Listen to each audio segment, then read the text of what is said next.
الحمد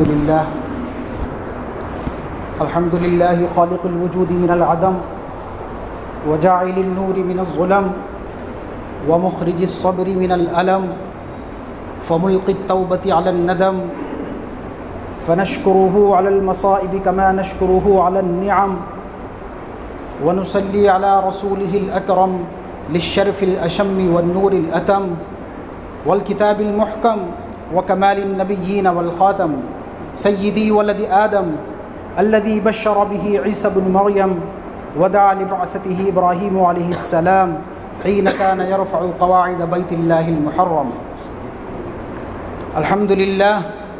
الحمد لله الذي أنزل على عبده الكتاب ولم يجعل له عوجا.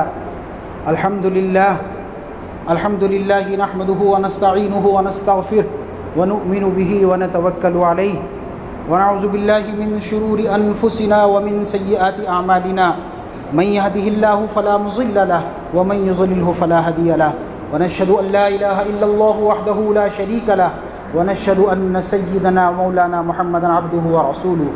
أما بعد فقد قال الله تبارك وتعالى في كتابه الكريم بعد أن أقول أعوذ بالله من الشيطان الرجيم بسم الله الرحمن الرحيم لو أنزلنا هذا القرآن على جبل لرأيته خاشعا متصدعا من خشية الله وما الله بغافل عما تعملون. قال النبي صلى الله عليه وسلم خيركم من تعلم القرآن وعلمه صدق الله العظيم وصدق رسوله النبي الكريم ونحن على ذلك من الشاهدين والشاكرين والحمد لله رب العالمين. محترم سامعین، السلام علیکم ورحمۃ اللہ وبرکاتہ. سب سے پہلے تو اس خدا تعالیٰ کا، اس اللہ تبارک و تعالیٰ کا، رب ذوالجلال کا ہمیں شکر ادا کرنا چاہیے کہ جس کی نعمت سے اور جس کے رحم سے اور کرم سے ہم لوگ آج یہاں جمع ہوئے. یہ ہمارا کوئی کمال نہیں ہے کہ ہم لوگ آ گئے، بلا شبہ یقیناً ہمارا کوئی کمال نہیں. اذان تو سبھی کے لیے ہوئی تھی، مؤذن نے جب اذان دی تو سب کے لیے دی تھی نا، حی علی الصلاح حی علی الفلاح. لیکن سب کو توفیق نہیں ہوئی، سب کو مسجد میں آنے کی توفیق نہیں ہوئی. یہ اللہ کا ہم پر کرم ہے کہ اس نے ہمیں توفیق دی اور ہم یہاں پہ آئے. اور حالات آپ لوگوں کو پتہ ہی ہے کس طرح کے چل رہے ہیں، بہت سارے لوگ چاہنے کے باوجود بھی نہیں آ پاتے. تو سب سے پہلے تو اللہ تعالیٰ کا کرم ہے، احسان ہے کہ اس نے ہمیں یہاں مل کر بیٹھنے کی اور اپنے قرآن اور اپنے کلام کے بارے میں کچھ بات کرنے کی توفیق عطا فرمائی. یہ یقیناً قرآن کی برکت اور اللہ تعالیٰ کا کرم ہے. اللہ تعالیٰ نے ہم سب کو انسان بنایا، تو یہ جو انسان ہے یا ہم لوگ جو ہیں یہ دو چیزوں کا مجموعہ ہے، دو چیزوں کا کمبینیشن ہے، ایک جسم اور ایک روح. جسم کو اللہ نے بنایا عالم خلق سے، یعنی دنیاوی چیزوں سے جسم کو بنایا، مٹی، پانی، وہ ایک پوری تفصیل ہے، حضرت آدم علیہ السلام کو بنایا. ایک روح ہے دوسری چیز، اس کو عالم امر سے بنایا، اللہ نے حکم دیا اور ہو گیا. تو دو چیزوں سے اللہ نے ہمیں بنایا. اصل کیا ہے؟ اصل ہے روح، جسم اصل نہیں ہے. جسم کی مثال ایسے ہے جیسے سواری، کار، گھوڑا، اور روح کی مثال ایسے ہے جیسے سواری. تو کار اہم ہوتی ہے، کار میں بیٹھنے والا اہم ہوتا ہے، یقیناً کار میں بیٹھنے والا اہم ہوتا ہے. جسم مکان کی طرح ہوتا ہے جو ہمارا جسم ہے، اور ہماری جو روح ہے یہ اس میں رہنے والوں کی طرح ہوتی ہے. تو رہنے والے اہم ہوتے ہیں مکان سے. لیکن پھر کیا ہوا، یہ جو ہمارا جسم ہے اس میں جب کچھ عیب ہوتا ہے، کوئی پریشانی ہوتی ہے، کوئی بیماری ہوتی ہے، تو ہم اس کے علاج کے لیے بھاگتے ہیں. صاحب پھیپھڑے کام کرنا بند کر گئے، لے گئے، کچھ علاج ہو رہے ہیں، سر میں درد ہو رہا ہے ڈاکٹر کے یہاں چلے گئے، بخار ہو گیا، ناک بہہ رہی ہے، پریشان ہو رہے ہیں، جاتے ہیں. لیکن جب روح بیمار ہوتی ہے اس کا احساس نہیں ہوتا. جو چیز اصل تھی اس کے بیمار ہونے کا ہمیں احساس نہیں ہے. یہ بہت افسوس کی بات ہے.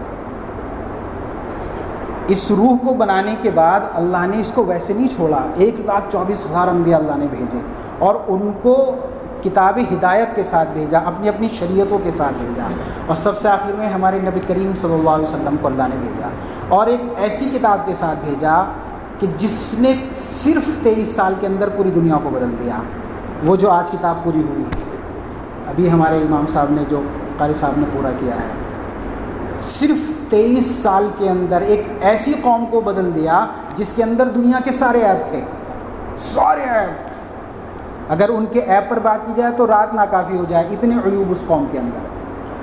شراب، ایک چھوٹی سی مثال دے دیتا ہوں میں،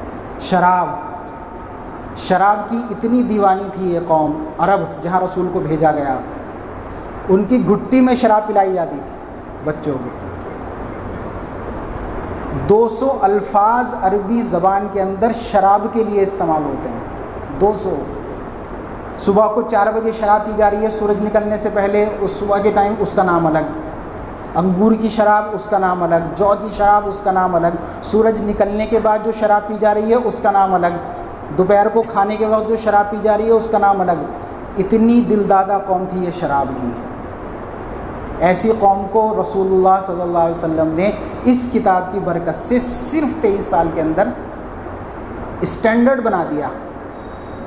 جب کانگریس کی سب سے پہلی میٹنگ ہوئی، یہ جو ہماری کانگریس پارٹی ہے مدراس کے اندر غالباً، تو گاندھی جی نے کہا کہ میں تم لوگوں کو اور کسی کی تو مثال نہیں دے سکتا کہ حکومت کو کیسے چلانا ہے، میں تمہیں مثال دوں گا عمر اور ابو بکر کی، تم اب ہندوستان کی حکومت سنبھالنے والے ہو، تم اس کو ایسے چلانا جیسے ابو بکر اور عمر نے اس کو چلایا، اپنی حکومت کو چلایا، اسٹینڈرڈ بن گئے دنیا کے لیے اس کتاب کی برکت سے۔ ایک محقق ہیں انگریز مائیکل ایچ ہارٹ، انہوں نے ایک کتاب لکھی ہے دی 100 کے نام سے، دی 100 most influential personalities of the world, یہ اس کتاب کا نام ہے، دنیا کی سب سے مؤثر شخصیات جنہوں نے دنیا پہ سب سے زیادہ اثر ڈالا ہے۔ تو عیسائی ہیں، وہ سائنٹسٹ ہیں، اس کتاب میں انہوں نے سب سے پہلا جو مقام دیا ہے نبی کریم صلی اللہ علیہ وسلم کو دیا ہے، اور 52واں مقام حضرت عمر رضی اللہ تعالیٰ عنہ کو دیا ہے۔ تو بتانا یہ ہے کہ اللہ کے نبی نے ان کو دنیا کے لیے اسٹینڈرڈ بنا دیا صرف 23 سال کے اندر اس کتاب کی برکت سے۔ یہ اتنی بڑی کتاب ہے، اتنی اہم کتاب ہے کہ آپ اس کو سوچ ہی نہیں سکتے۔ اللہ تعالیٰ اس کی تعریف میں فرماتے ہیں لو انزلنا هذا القرآن على جبل لرأيته خاشعا متصدعا من خشیۃ اللہ، اگر ہم اس کتاب کو پہاڑوں پہ نازل کرتے تو دیکھتا کہ پہاڑ پھٹ گیا، ٹکڑے ٹکڑے ہو گیا، ریزہ رازہ ہو گیا، اتنی بڑی کتاب، اتنی اہم کتاب۔ لیکن اب ایک چھوٹی سی مثال دوں گا میں اس کتاب کی، اس کتاب کے اثر انداز ہونے کی۔ حضرت عمر رضی اللہ تعالیٰ عنہ، ابھی میں جن کا تذکرہ کر رہا ہوں، یہ اتنے اسلام لانے سے پہلے کی جو زندگی ہے، صرف ایک اکیلے ایسے آدمی ہیں تاریخ اسلام کے اندر، پوری تاریخ کے اندر ایک اکیلے ایسے آدمی ہیں جو اکیلے تنہا نعوذ باللہ نبی کریم صلی اللہ علیہ وسلم کو قتل کرنے کے لیے نکل گئے۔ اللہ کے نبی کا اتنا روب تھا کہ کسی کی ہمت نہیں ہوتی، اللہ کے نبی کی طرف کو آنکھ بھی اٹھا کے دیکھ لے، لیکن یہ شخص اکیلے ایسے تھے کہ تلوار لی اور نکل گئے کہ آج محمد کو نمٹا کے آتا ہوں۔ راستے میں جا رہے ہیں، ایک صحابی ملے ان کو، نعیم ابن عرف، ایک صحابی ملے ان کو، بھائی کہاں جا رہا ہوں؟ عمر بہت غصے میں ہوں، آج کیا بات؟ کہ آج محمد کا کام تمام کرنے جا رہا ہوں، اس نے پورے مکہ کے حالات کو بگاڑ رکھا ہے۔ تو بولے کہ بھائی محمد کو تو بعد میں نمٹانا، پہلے اپنے گھر کا تو حالات دیکھ لو، اپنے گھر کا تو جائزہ لے لو، کیا ہو رہا ہے، کہ کیا ہوا میرے گھر میں۔ واپس لوٹ گئے، گھر پہنچے تو بہن ایمان لا چکی تھی، ان کے شوہر ایمان لا چکے تھے۔ دروازہ کھٹکھٹایا، پوچھا کون؟ بولے عمر۔ ان کی حالت خراب، اندر وہ کیا کر رہے تھے، وہ قرآن کریم کی تعلیم چل رہی تھی اندر۔ اس وقت نبی کریم صلی اللہ علیہ وسلم نے کیا کچھ صحابہ کو متعین کر دیا، جو کچھ لوگ مسلمان ہوتے تھے ان کی تعلیم و تربیت کے لیے۔ اب حضرت عمر رضی اللہ تعالیٰ کا نام سن کے ان کی حالت خراب پورے گھر کی۔ حضرت عمر اندر داخل ہوئے، کیا کر رہے تھے تم لوگ؟ نہیں کچھ نہیں، ویسی بات ہے کہ نہیں، کچھ تعلیم چل رہی تھی کیا؟ تو بولے کہ ہاں ہم مسلمان ہو گئے۔ مسلمان ہو گئے، بہن کو مارنا شروع کر دیا، خون نکلنے لگا، پھر بہنوں ہی کو مارنے لگے۔ بہن بھی بولی کہ عمر کچھ بھی کر لے، اب تو ہم ایمان لے آئے۔ تو جب بہن کو دیکھا خون چہرے سے نکل رہا ہے، خود کا بھی غصہ کم ہوا، بولے اچھا وہ دکھاؤ کیا پڑھ رہے، کہ وہ تم اس کو چھو نہیں سکتے، تو پھر ان کو پاک کرایا، سب کیا، وہ قرآن دیکھا تو سورہ طٰہٰ امام صاحب نے پڑھی ہوگی، طٰہٰ ما انزلنا علیک القرآن لتشقى الا تذکرۃ لمن یخشیٰ، تنزیلا ممن خلق الارض والسماوات العلی، قرآن کریم کے بارے میں کچھ آیتیں ہیں. حضرت عمر رضی اللہ عنہ کو دیکھا مسلمان ہو گئے. اتنا خطرناک آدمی صرف قرآن کی چند آیتیں پڑھ کے مسلمان ہو گیا. اتنی بڑی کتاب، اتنی عظیم کتاب. اچھا لوگ کہتے ہیں کہ صاحب وہ تو نبی کریم صلی اللہ علیہ وسلم اس وقت موجود تھے، صحابہ تھے، اس وقت بڑا اچھا ماحول تھا. ایسا نہیں ہے، آج بھی قرآن کی وہی تاثیر ہے، لیکن کن لوگوں کے لیے؟ کن لوگوں کے لیے؟ جنہیں طلب ہے ہدی للمتقین، جو اللہ سے ڈرنے والے ہیں. ڈاکٹر گیری ملر، ایک مثال دے دیتا ہوں میں آپ کو کہ آج بھی قرآن میں وہی تاثیر ہے. ڈاکٹر گیری ملر کینیڈا کی ایک یونیورسٹی میں میتھمیٹکس کے پروفیسر، بہت بڑے آدمی، محقق، عیسائی مشنری کے لیے کام کرتے تھے. عیسائی مشنری یعنی مسلمانوں کو اور دوسرے لوگوں کو ان کے مذہب کے خلاف بھڑکانا اور انہیں ان کے مذہب سے باہر کرا دینا اور عیسائی مذہب اختیار کرانا، یہ ان کا مشن تھا. انہیں ایک مشن دیا گیا کہ آپ قرآن کو پڑھیے اور قرآن میں سے کچھ ایسے پوائنٹ نکالیے کہ جس سے ہم مسلمانوں کو کنفیوز کر سکیں. انہیں مشن دیا گیا ڈاکٹر گیری ملر کو. یہ ابھی کی بات ہے، 1973-74 کی بات ہے. ڈاکٹر گیری ملر نے کہا کہ بھائی ٹھیک ہے. تو انہوں نے سوچا کہ قرآن میں کیا ہوگا، وہی محمد کے کچھ واقعے ہوں گے، خدیجہ کا انتقال ہو گیا، فاطمہ کی شادی ہو گئی، یہی سب باتیں ہوں گی، اور کیا ہوگا قرآن میں. تو یہ بیٹھے اور اس کی فہرست دیکھنے لگے قرآن کی، صورتیں کون کون سی ہیں. تو انہیں نہ خدیجہ کے نام کی کوئی صورت ملی، نہ فاطمہ کے نام کی، نہ کچھ. مریم کے نام کی صورت ملی. حیران ہوئی، اور مریم کے نام کی صورت قرآن کے اندر. خیر آگے چلے، پڑھتے رہے. دیکھا جیسے جیسے جیسے جیسے آگے پڑھتے چلے گئے دل صاف ہوتا چلا گیا. قرآن پورا نہیں پڑھ پائے، مسلمان ہو گئے. مقصد کیا تھا کہ قرآن میں سے عیب تلاش کرنا، ایسی چیزیں تلاش کرنا جس سے مسلمانوں کو کنفیوز کر سکیں. شروع میں خود کنفیوز ہوئے اور ایمان لے آئے. ڈاکٹر گیری ملر بتاتے ہیں کہ میں اتنا حیران ہوا. انہوں نے قرآن کی حقانیت کے اوپر میں آپ کو بتاتا ہوں. کہتے ہیں کہ سورہ لہب پڑھتے ہیں نا آپ لوگ، تبت یدا ابی لہب وتب. بولے قرآن جو ہے یہ انسان کا کلام نہیں ہو سکتا. کہ سورہ لہب جب نازل ہوئی تو اس صورت میں دعویٰ کیا گیا ہے کہ ابو لہب ایمان نہیں لائے گا. یہ خلاصہ ہے، ابو لہب اور اس کی بیوی ایمان نہیں لائیں گے، اور یہ اسی حال میں یہ تباہ و برباد ہوں گے، ایسے ہی مریں گے، حالت کفر میں مریں گے. اس صورت میں دعویٰ کیا گیا. اچھا ابو لہب جو اللہ کے نبی کے چچا تھے، وہ انہیں اتنی زیادہ نفرت تھی مسلمانوں سے، وہ دیکھتے تھے کہ محمد کس سے بات کر رہے ہیں. اچھا فلاں صاحب سے ملے، جاتے تھے بھائی محمد کیا کہہ رہے تھے، شاعر آدمی ہے، اس کے چکر میں مت پڑ جانا، یہ باپ کو بیٹے سے جدا کر دیتا ہے، گھر میں پھوٹ ڈلوا دے، اس کی بات مت ماننا. یہ ان کا مشن تھا. ابو لہب کا کام ہی یہی تھا. اس ابو لہب کے بارے میں قرآن میں دعویٰ کیا گیا. سورہ لہب نازل ہوئی. تو سورہ لہب نازل ہونے کے 10 سال تک ابو لہب زندہ رہا. کتنے سال؟ 10 سال. وہ چاہتا تو جیسے اللہ کے نبی کو پیچھا کرتا تھا، اللہ کے نبی کے بارے میں کچھ کچھ کہتا تھا، جھوٹا جھوٹا دعویٰ کر دیتا کہ جی میں مسلمان ہو گیا، تمہاری قرآن کی یہ صورت جھوٹی ہے. قرآن تو کہہ رہا ہے کہ میں اور میری بیوی ایمان نہیں لائیں گے، لیکن دیکھو میں ایمان لا رہا ہوں، تمہارا قرآن جھوٹا. ہمت نہیں ہوئی. 10 سال اللہ نے موقع دیا اس کو. اللہ کے نبی بڑے پرسکون. ایسا نہیں کہ بھائی اب یہ نازل ہو گئی، اب اگر وہ ایمان کا اپنے اعلان کر دے تو اللہ کے نبی جھوٹے ہو جائیں گے نا، قرآن جھوٹا ہو جائے گا. لیکن نہیں، کہنے لگے اس واقعے سے مجھے پتہ چلا کہ قرآن انسان کا کلام نہیں ہو سکتا، یہ اس کا کلام ہے جو جانتا ہے کہ ابو لہب ایمان نہیں لائے. کہنے لگے آج کے دور میں بھی ہے یہ.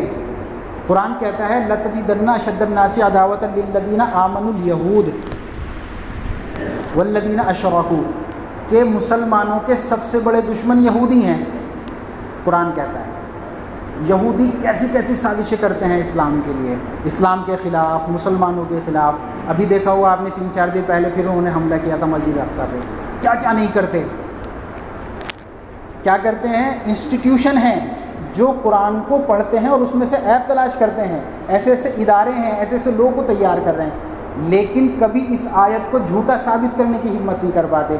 جیسے جھوٹ ہی کہہ دیں کہ صاحب ہم مسلمانوں کے دوست ہیں، ہم مسلمانوں کو نہیں ماریں گے. نہیں، تو ڈاکٹر گیری ملر کہتے ہیں کہ آج بھی یہ چیز ہے کہ یہ قرآن جو ہے خدا کا کلام ہے، یہ اتنا بڑا اتنا اہم کلام ہے، لیکن افسوس یہ ہوا کہ اس قرآن کے ساتھ ہمارا کیا سلوک ہے، یہ اصل میں اہم بات ہے۔ ایک ایسا قرآن جس نے حضرت عمر جیسا آدمی کو بدل دیا، جو آج بھی دنیا میں سب سے زیادہ ایمان لانے والوں کا سبب ہے۔ آج آپ دیکھیں امریکہ میں، انگلینڈ میں، یوروپ میں سب سے زیادہ اسلام مذہب بہت تیزی سے ہے، لوگ قرآن پڑھتے ہیں مسلمان ہو جاتے ہیں، لیکن یہ قرآن بھی وہی ہے، سب کچھ وہی ہے، ہمارے اوپر اس کا اثر کیوں نہیں ہوتا؟ آج بھی قرآن پورا ہوا ہے، بلکہ شروع ہوا ہے، الف لام میم سے دوبارہ شروع کر دیا ہوگا۔ کیا وجہ ہے؟ اتنی بڑی کتاب، میں آپ کو ایک مثال دیتا ہوں، حصی مثال۔ قرآن ایک وہ ہے لکڑی، اس کا آپ نے گیٹ بنایا، دروازہ بنایا، کچھ بنایا، یہی لکڑی کا چھوٹا سا ٹکڑا آپ نے رحل بنا دیا، اس پہ قرآن رکھا جانے لگا۔ اب اس رحل کو آپ ایسے پھینک دیں گے؟ وہاں پڑی ہے رحل، وہاں پڑی ہے، وہاں پڑی ہے، پھینک دے گا کوئی؟ عزت سے رکھے گا کہ نہیں بھائی رحل ہے، اس پہ قرآن رکھا جائے۔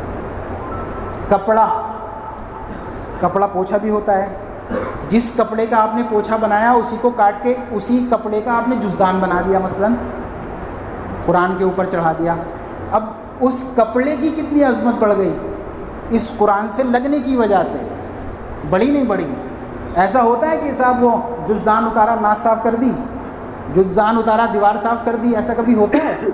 جزدان اگر گندا بھی ہو جائے تو اس کو صاف کر کے ہمارے یہاں کی عورتیں اس کا پانی بھی ایک طرف ڈالتی ہیں کہ یہ جزدان دھلا ہے نہیں ہے۔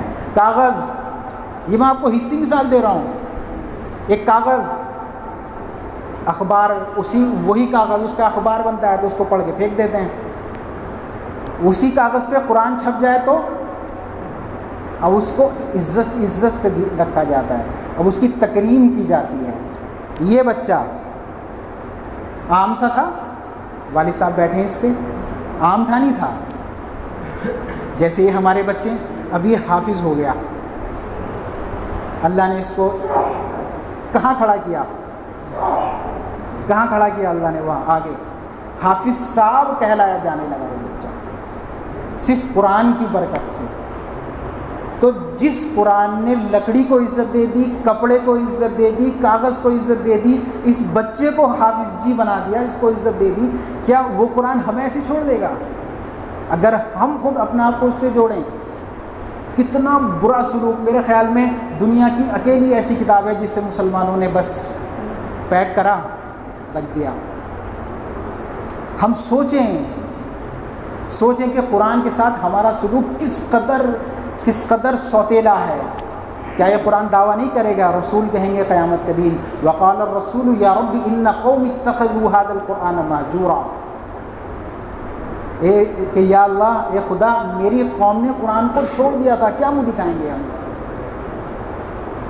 آج آپ دیکھیں، میرے خیال میں ہم لوگ جتنے بھی بیٹھے ہیں سب کے پاس اسمارٹ فون ہیں، سب کے فیس بک پہ اکاؤنٹ ہیں، سب واٹس ایپ چلاتے ہیں، روزانہ صبح ہی اٹھتے ہی واٹس ایپ چیک ہوتا نہیں ہوتا؟ قرآن کب کھولتے ہیں ہم؟ پڑھنا ہی نہیں آتا۔ اللہ اکبر، کیا منہ دکھائیں گے اللہ تعالیٰ کو؟ کہیں وہ قرآن جس نے حضرت عمر جیسے آدمی کو بدل دیا، آج ہم اتنا سا بھی بدلنے کے لیے تیار نہیں۔ بیمار ہیں ہم لوگ، روحانی بیمار ہیں، دل اتنے سخت ہو گئے کہ ہمیں احساس ہی نہیں ہوتا۔ اللہ اکبر، کیا دیکھیے، نماز پڑھ لیں، ہے نا، ہمیں یہی نہیں پتا کیا پڑھ لیں۔ آئے اللہ اکبر، ہم نے ان کے نماز میں پتہ نہیں بس کیا پڑھا، کچھ پتہ ہی نہیں، 40 سال 50 سال ہو گئے، یہی نہیں پتا کہ الحمد شریف میں کہا کیا تھا ہم نے اللہ سے۔ وہ تو وہ کریم ہے، وہ اللہ رحیم ہے کہ وہ پھر بھی ہمیں نوازا، پھر بھی ہماری آکسیجن بند نہیں ہو رہی ہے۔ اس نے اتنی اہم کتاب بھیجی، اپنی کتاب بھیجی، ہم نے اس کے ساتھ اتنا سوتیلا سلوک کیا، لیکن وہ ہم پہ کرم کر رہا ہے۔ حرکتیں ہماری، آپ خود سوچیں نا، دیکھیے اب یہ تھوڑا سا آکسیجن کی پریشانی ہو رہی، کتنے لوگ مر رہے ہیں۔ اللہ اگر آکسیجن ہی بند کر دیں ہماری اپنی حرکتوں کی وجہ سے تو، لیکن وہ کریم ہے۔ عشاء کی نماز چھوڑ کے ہم سوتے ہیں، پھر صبح کو اٹھا دیتا ہے، پھر اٹھ جاتے ہیں۔ صبح کو فجر کی نماز نہیں پڑھتے، پھر بھی ناشتہ دے دیتا ہے۔ قرآن کھولے ہوئے کچھ لوگ تو ایسے ہیں کہ جنہوں نے قرآن دیکھا ہی نہیں، اللہ اکبر، بالکل ہمارے اپنے لوگوں میں ہیں، کتنے افسوس کی بات ہے۔ تو بس اصل تو مولانا بیان فرمائیں گے ابھی، بس میں تو یہی چھوٹی سی بات کہ اس قرآن کے ساتھ اپنے سلوک کو بدلیے، کچھ مت کیجیے۔ اگر کچھ نہیں بھی آتا تو آپ اس کو صرف کھول کے دیکھ ہی لیجئے، دن میں ایک ایسا وقت بنا لیجیے کہ اس کو دیکھ لیجئے، پھر طلب ہوگی، پھر پڑھنے کی طلب ہوگی انشاءاللہ، پھر اللہ اور راستے کھولیں گے۔ ایک صاحب کا انتقال ہوا، ایک بزرگ نے ان کو خواب میں دیکھا، مغفرت ہو گئی، اس کے گھر جا کے پوچھا کہ جی کیا کرتے تھے؟ یہ تو بہت زیادہ دیندار نہیں تھے، کہ جی کچھ نہیں کرتے تھے۔ اس کی بیوی نے بتایا کہ بس صبح کو جب فجر کی نماز پڑھ کے آتے تھے تو صرف قرآن کھول کے ایسے انگلی پھیرتے تھے، صرف ایسے انگلی پھیرتے تھے، تو اللہ کو یہ ادا اتنی پسند آئی کہ مغفرت کر دی اللہ تعالیٰ۔ حالات بہت خطرناک ہیں، سچ بتا رہا ہوں۔ قرآن سے اپنے تعلقات کو مضبوط کیجیے۔ امام صاحب ہیں موجود یہاں پہ ہیں، ہم لوگ ہیں، دارالعلوم آپ کے یہاں پہ ہے، بالکل کم سے کم اتنا تو ہونا چاہیے کہ ہمیں یہ پتہ ہو کہ ہم نماز میں پڑھ کیا رہے ہیں۔ الحمدللہ رب العالمین الرحمن الرحیم کیا مطلب ہے اس کا، کم سے کم اتنا تو پتہ ہونا چاہیے،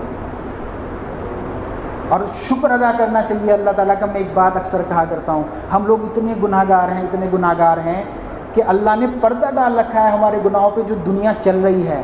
آپ کو ایک آخری بات بتاؤں گا، میں بات ختم کروں گا پھر۔ یہ جو گندی چیزیں ہوتی ہیں نا، گندی کوئی بھی چیز ہو، اس کے اندر کیا ہوتا ہے؟ بدبو ہوتی ہے ہر گندی چیز کے اندر۔ مثال کے طور پہ پانی رکھا ہے، پانی خراب ہو گیا، بدبو ہوتی ہے نا اس میں، سونگھ کے آپ بتا دیں گے کہ جی پانی خراب ہو گیا۔ کوئی سالن بنا آپ کے گھر پہ، چکن بنا، کچھ بھی بنا، بریانی بنی، جب خراب ہو جائے گی تو بدبو آنے لگے گی، ہے نا؟ ہے یہ اللہ کا ایک نظام ہے۔ ہم لوگ اگر نہائیں نا تو ہمارے جسم سے بدبو آنے لگے گی، جب ہم گندے ہو جائیں گے تو بدبو آنے لگے گی۔ ہر گندی چیز کے اندر اللہ نے بدبو رکھی ہے۔ گندگی سے پہلے وہ بو ہوتی ہے جسے خوشبو کہتے ہیں، گندا ہو جانے کے بعد وہ بدبو بن جاتی ہے۔ لیکن اللہ کا بہت بڑا کرم ہے، ہمیں اس کا خاص کر اللہ کا شکر ادا کرنا چاہیے کہ گناہ یہ صرف ایک ایسی گندگی ہے جس میں اللہ نے بدبو نہیں رکھی ہے، نہیں ہے۔ صرف گناہ گندی چیز ہے نا بھائی، گندی چیز ہے نا گناہ، کوئی بھی گناہ کرے، ہاتھوں کا، آنکھوں کا، کسی بھی چیز کا، گندا ہے نا۔ لیکن اللہ کا کرم ہے کہ اس نے بدبو نہیں رکھی گناہوں میں، ورنہ ہم لوگ ایک دوسرے کے پاس بیٹھ بھی نہیں پاتے، اتنے گناہ گار، اتنے بدبودار ہو جاتے ہیں۔ تو ہمیں اللہ کا شکر ادا کرنا چاہیے۔ اور آج اس مبارک موقع پر قرآن کریم کی ختم کی اس مبارک مجلس میں ہم اپنے آپ سے ایک وعدہ کریں کہ ہم اپنا جو رویہ ہمارا قرآن کے ساتھ ہے اسے انشاءاللہ بدلیں گے، انشاءاللہ کچھ نہ کچھ ایسا نظام بنائیں گے۔ کچھ بھائی مثال کے طور پہ پڑھنا نہیں آتا، کوئی بات نہیں، شروع کر دو یار، 10 منٹ 15 منٹ امام صاحب سے وقت لے لو۔ صرف جنت میں بچوں کو ہی جانا ہے، ہمیں نہیں جانا۔ کیا قرآن کے بارے میں ہم سے سوال نہیں ہوگا؟ بچوں کے لیے تو انتظام کر لیتے ہیں، ہم اپنے لیے کیا ہمیں صحیح قرآن پڑھنے کا وہ نہیں ہے؟ کیا ہمیں قرآن صحیح نہیں پڑھنا چاہیے ہماری ذمہ داری نہیں ہے؟ تو کچھ نہ کچھ نظام بنائیں، کل سے یہ کریں، بلکہ ابھی سے۔ اگر قرآن پڑھنا بھی نہیں آتا، پاک ہو کے اسے دیکھ لیجئے، انگلی ہی پھیر دیجئے، پھر انشاءاللہ اللہ محبت دے دیں گے۔ اور پھر اس کا آگے کا نظام بنائیے، قرآن پڑھیے، قرآن کم سے کم تلاوت کیجئے، جب تلاوت ہو تو پھر اس کو سمجھنے کی کوشش کیجئے۔ آپ اپنی زندگیوں میں فرق محسوس کرنے لگیں گے، سچ میں فرق محسوس کرنے لگیں گے، ورنہ حالات بہت خراب آنے والے ہیں۔ بس میں مبارکباد پیش کروں گا آخر میں حافظ صاحب کو بھی کہ اللہ تعالیٰ انہوں نے جو بھی کچھ پڑھا ہے اس کو قبول فرمائے اور قرآن کریم سے ہمارا ربط مضبوط کر دے اللہ تعالیٰ۔ اللہ تعالیٰ ہمیں بھی قرآن سے وہی لگاؤ دے جو صحابہ کو کبھی ہوا کرتا تھا۔ اور اس کے والدین کو بھی میں مبارکباد پیش کروں گا کہ بے شک یہ ان کے لیے نجات کا ذریعہ ہے، ماشاءاللہ۔ وہ تو دیکھ لیں گے قیامت کے دن جب اللہ ان کو نوازیں گے۔ اور آپ سب سے بھی میں درخواست کروں گا، اپنے قرآن کے لیے بھی اور اپنے بچوں کے قرآن کے لیے بھی فکر کریں۔ اور وبا کا یہ دور چل رہا ہے، اللہ تعالیٰ قرآن کی اس برکت سے اللہ تعالیٰ تمام مسلمانوں کو محفوظ رکھے۔ اللہ تعالی ہم سب کی حفاظت فرمائے اور کہنے سننے سے زیادہ عمل کی توفیق عطا فرمائے۔ وآخر دعوانا الحمدللہ۔